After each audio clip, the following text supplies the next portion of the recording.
Panorama group, जो सोचता है वो करता है। आपके अपने सपनों का आशियाना।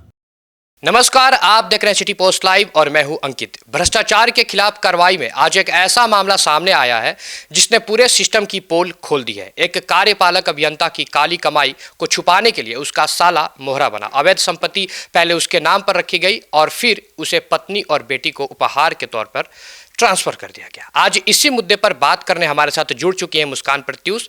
तो मैम बताइए, क्या 100% पेंशन जब्ती सच में भ्रष्टाचारियों के लिए सबक बनेगी?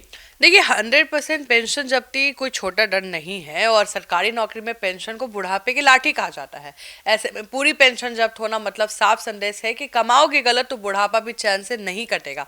अब तक अक्सर कहीं ना कहीं हमने ऐसा देखा है कि अधिकारी रिटायरमेंट के बाद आराम से जिंदगी काटते हैं, फ्लैट, गहने, जमीन और फिक्स डिपॉजिट के सहारे। लेकिन अवधेश कुमार मंडल जैसे मामले में जब सरकार सीधे पेंशन पर हाथ डालती है तो ये बाकी अफसरों के लिए चेतावनी है। हाँ, एक सवाल जरूर उठता है कि क्या ये कार्रवाई सिर्फ रिटायरमेंट के बाद ही क्यों? अगर यही शक्ति केवल सेवा काल में ही दिखे तो शायद 3 किलो सोना छुपाने की नौबत ही ना आए। अच्छा, तो साला, पत्नी और बेटी के नाम पर इस संपत्ति को छुपाना ये कितना पुराना खेल है? देखिए ये कोई नई स्कीम नहीं है, सही बात है, बल्कि भ्रष्टाचारियों की पुरानी फाइल है। आपको बता दें, फॉर्मूला लगभग फिक्स रहता है। पैसा अधिकारी कमाता है, सोना साला रखता है, फ्लैट पत्नी के नाम पे और गिफ्ट बेटी को, और जवाब में कहा जाता है कि सब रिश्तेदारों का है। अब ये सवाल ये है कि अगर सच में साले का सोना था तो बिल कहाँ है? अगर उपहार था तो संपत्ति विवरण में क्यों नहीं बताया? जांच एजेंसियों ने साफ कहा है कि साला सिर्फ रिश्तेदार नहीं बल्कि अवैध संपत्ति छुपाने का स्टोर रूम था। ये मामला बताता है कि अब सिर्फ अधिकारी नहीं, उनके रिश्तेदार भी जांच के दायरे में आएंगे। क्या सिर्फ जांच एजेंसियों से भ्रष्टाचार रुक सकता है? नहीं, बिल्कुल नहीं। और ईओयू हो या निगरानी ब्यूरो हो, स्पेशल विजिलेंस हो, ये सब जरूरी है लेकिन काफी नहीं है। भ्रष्टाचार तब फलता फूलता है जब अफसरों को लगता है कि मेरा कोई कुछ नहीं बिगाड़ सकता है, और ऐसा सिस्टम अंदर से चुप रहता है और ईमानदार अफसर अकेला पड़ जाता है। तो इस केस में कार्रवाई हुई, लेकिन 2013 से 2023 तक पूरे 10 साल लगे। इतने साल में अफसर ने रिटायरमेंट भी देख लिया। अगर जांच तेज हो तो सजा जल्दी मिलेगी और हर साल संपत्ति विवरण की सही जांच हो तो शायद भ्रष्टाचार खुद डर के भाग जाएगा। क्या उपहार को संपत्ति विवरण में ना बताना मामूली गलती है? बिल्कुल नहीं। सरकारी सेवा नियमों में साफ लिखा है कि जो भी उपहार में मिली संपत्ति भी घोषित करनी होगी। यह नियम इसलिए है ताकि कोई अफसर ये ना कह सके कि ये मेरा नहीं, गिफ्ट है।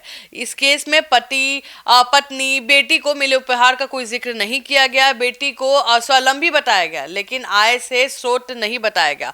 अब सोचिए, अगर हर अफसर यही कहने लगे कि मेरी बेटी कमा रही है, पत्नी को गिफ्ट मिला है, साला अमीर है, तो फिर नियम किताबों में ही रह जाएंगे। इसलिए विभाग ने एक साफ कहा है कि नियम तोड़ा गया तो माफी नहीं मिलेगी।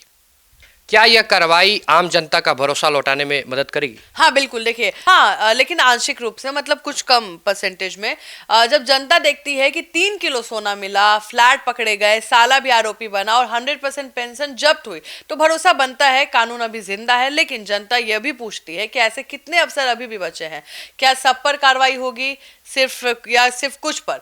अगर सरकार इस तरह की कार्रवाई को निरंतर रखती है तो नाम, पद और जो सरूख है वो देखकर फर्क ना करे तो वो सही रहेगा। और यकीन मानिए, अगर भ्रष्टाचार के ऊपर कंट्रोल पहले से रहेगा तो कहीं ना कहीं जो अफसर है वो 10 बार सोचेंगे ऐसे घपला करने में या भ्रष्टाचार करने में।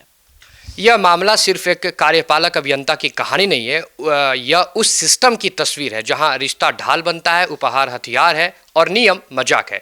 लेकिन इस बार सरकार ने यह साफ कर दिया है कि आप रिटायर हो जाओ लेकिन सजा से नहीं बचोगे। अगर यही शक्ति जारी रही तो शायद अगली रेड में सोना कम और डर ज़्यादा मिलेगा। वैसे आपकी क्या सोच है इस पूरे मुद्दे पर? कमेंट में अपनी राय हमारे साथ जरूर शेयर करें।